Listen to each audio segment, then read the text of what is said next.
जय हिंद, नमस्कार साथियों। आप सभी का स्वागत है शिक्षा विभाग की एक और महत्वपूर्ण जानकारी में। साथियों, वैसे शिक्षक और बीपीएस से शिक्षकों को मिलेगा केंद्रीय वेतनमान। जी हाँ साथियों, शिक्षकों की रिटायरमेंट उम्र को लेकर एक बहुत बड़ा जो आदेश है, मैं कह सकता हूँ, वो जारी कर दिया गया है।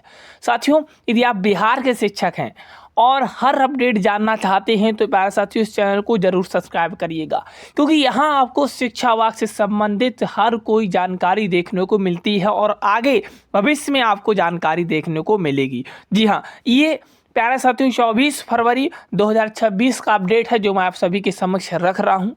तो चलिए वीडियो को शुरू करते हैं। इसके साथ साथ और कई टॉपिक हैं जो इस वीडियो में कवर करेंगे, तो मैं उन महत्वपूर्ण टॉपिक पर वन बाय वन करके सीधा आपके समक्ष लाता रहूँगा। वीडियो 8 से 9 मिनट का होने वाला है, कुछ समय दीजिएगा जिससे सारी अपडेट आपको, प्यारे साथियों, शिक्षा विभाग से रिलेटेड सारी अपडेट आपको मिल जाएंगी इस वीडियो में।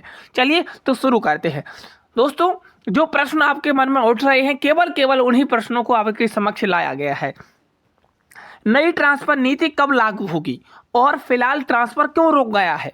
जी हाँ, ये भी आपके मन में संशय है। बहुत सारे कमेंट लगातार आ रहे थे। अगर आपके मन में भी कोई कमेंट है, कोई डाउट है, तो आप कमेंट बॉक्स में छोड़ दीजिएगा, जिससे मैं अगले प्रश्न पर, अगले वीडियो में उसका प्रश्न का सॉल्यूशन आपके समक्ष ला सकूं।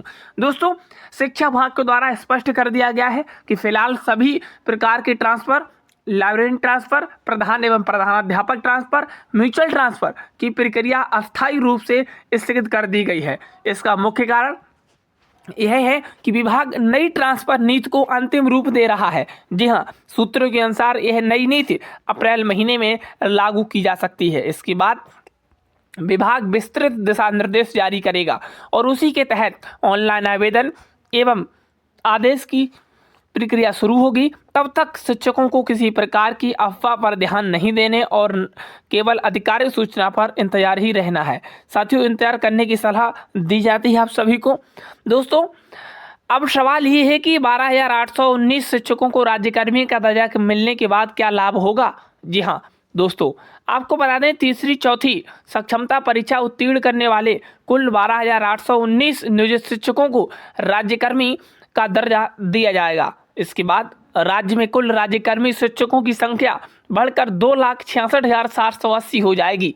राज्य में कर्मी बनने के बाद शिक्षकों को नियमित शिक्षकों के समान वेतन, भत्ते, अन्य सुविधाएं मिलेंगी। दोस्तों, साथ ही साथ अगर उन्हें न्यू पेंशन का स्कीम लाभ भी मिलेगा, न्यू पेंशन स्कीम। इसके शिक्षकों को आर्थिक स्थिति मजबूत होगी और सेवा सुरक्षा भी सुनिश्चित होगी। यह निर्णय शिक्षकों के भविष्य के लिए बेहद महत्वपूर्ण साबित होने वाला है। जी हाँ साथियों, आगे बात करें हम, इंटर और मैट्रिक कॉपियों का मूल्यांकन कब से होगा?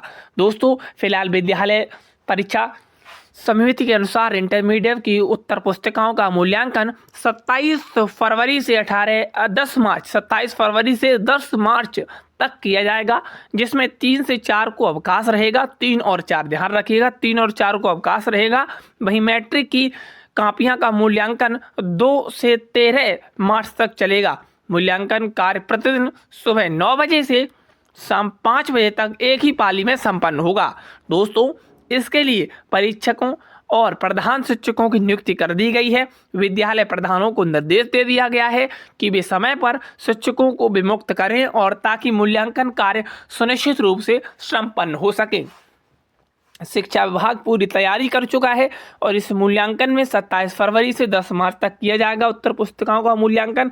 और आप कुछ बात ध्यान बता दें, ये भी जो अपडेट है दीपावली को लेकर 3 और 4, जी हाँ, 3 और 4 मार्च को प्यारे साथियों यहाँ पे अवकाश रहने वाला है। आपको बता दें कि कहीं ना कहीं जो बीच में 2 मार्च पड़ रहा है, उस 2 मार्च को भी अवकाश शिक्षकों के द्वारा आवाज़ उठाया गया है और जल्द ही प्यारे साथियों कोई ना कोई पत्र आएगा। 28 तारीख तक उम्मीद की जा रही है कि 2 मार्च का भी अवकाश है वो घोषित हो जाए। ये भी यहाँ पर चर्चाएं बढ़ रही हैं, क्योंकि शिक्षक बहुत लंबी दूरी से आ रहे हैं विद्यालय में, तो उनको काफ़ी परेशानियों का सामना करना पड़ रहा है। जी हाँ, यह बात उठाई जा रही है। मैं इस पर आगे अगली वीडियो में चर्चा करूँगा। दोस्तों, प्रधान शिक्षकों की वेतन वृद्धि पर फिलहाल ब्रेक क्यों लग गया है? जो प्रधान शिक्षक हैं विश्वसनीय सूत्रों के अनुसार शिक्षा विभाग प्रशासन प्रधान शिक्षकों के वेतन वृद्धि का प्रस्ताव तैयार कर रहा है, लेकिन इसी बीच न्यायालय में याचिका दायर होने जाने के कारण पूरी प्रक्रिया को अस्थायी रूप से रोक लगा दी गई है। जी हाँ, पूरी प्रक्रिया अस्थायी रूप से रोक लगा दी गई है और अब विषय पर अंतिम निर्णय प्यारे साथियों न्यायालय के आदेश के बाद ही लिया जाएगा। हालांकि विभाग की मंशा सकारात्मक बनी हुई है, लेकिन प्यारे साथियों बता दें कानूनी अड़चन के कारण मामला फिलहाल लंबित है। जैसे हाई कोर्ट का अंतिम आदेश आएगा उसी के अनुसार आगे की कार्रवाई की जाएगी। दोस्तों, शिक्षकों के लिए इस विषय पर केवल और केवल धैर्य रखना है, जो है वो कहीं ना कहीं धैर्य ही है, और शिक्षक इस बात को लेकर बिल्कुल संशय से दूर रहें। उन्हें प्यारे साथियों कहीं ना कहीं उन्हें निर्णय जरूर मिलेगा। दोस्तों, मैं आगे बात करूं, अगर आगे आप देखेंगे तो यहाँ पे देखिएगा कि प्यारे साथियों जो सवाल है कि जो निष्क्रिय ईपीएफ है खाते का पैसा कैसे वापस मिलेगा।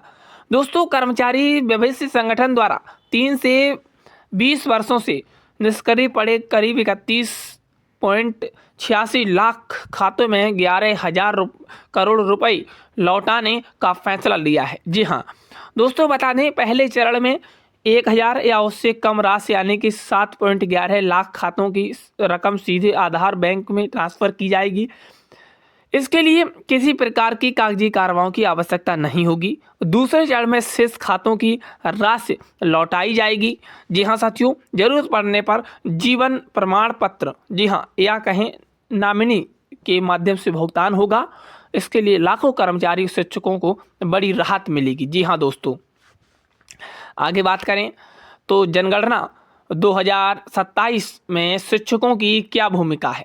दोस्तों, मुख्य सचिव द्वारा स्पष्ट कहा गया है कि जनगणना 2027 एक राष्ट्रीय कार्यक्रम है जिसमें शिक्षकों की भूमिका अत्यंत महत्वपूर्ण है। दोस्तों, यह देश की पहली पूर्ण डिजिटल जनगणना होगी जिसमें मोबाइल ऐप, जी हाँ, CMMS सिस्टम के माध्यम से पूरा किया जाएगा। दोस्तों, इसे 17 अप्रैल से 1 मई तक स्वगणना तथा 2 मई से 31 मई तक घर घर जाकर सर्वेक्षण किया जाएगा। इसी दौरान नागरिकों से मकान, परिवार, बुनियादी सुविधाओं के जुड़े कुल 33 प्रश्न पूछे जाएंगे। जनगणना की सफलता शिक्षकों की मेहनत, ईमानदारी पर निर्भर करेगी, इसीलिए सभी शिक्षक साथियों से इसके लिए पूरी तरह तैयार रहने के लिए कहा गया है। जी हाँ, 5वीं सक्षमता परीक्षा के बाद शिक्षकों को अतिरिक्त मौका क्यों नहीं मिलेगा। दोस्तों, शिक्षा विभाग द्वारा स्पष्ट कर दिया गया है 5वीं सक्षमता परीक्षा के बाद शिक्षकों को कोई अतिरिक्त अवसर नहीं मिलेगा। जी हाँ, कोई अतिरिक्त अवसर नहीं मिलेगा। इसका मुख्य उद्देश्य यह है, इसका जो मुख्य उद्देश्य है कि शिक्षक समय पर रहते परीक्षा में सम्मिलित होकर सफलता प्राप्त करें। जी हाँ साथियों, जो शिक्षक अब तक परीक्षा में शामिल नहीं हुए हैं या बार बार टाल रहे हैं, उनके लिए अंतिम अवसर साबित हो सकता है। विभाग चाहता है कि अधिकतम शिक्षक राज्यकर्मी बने।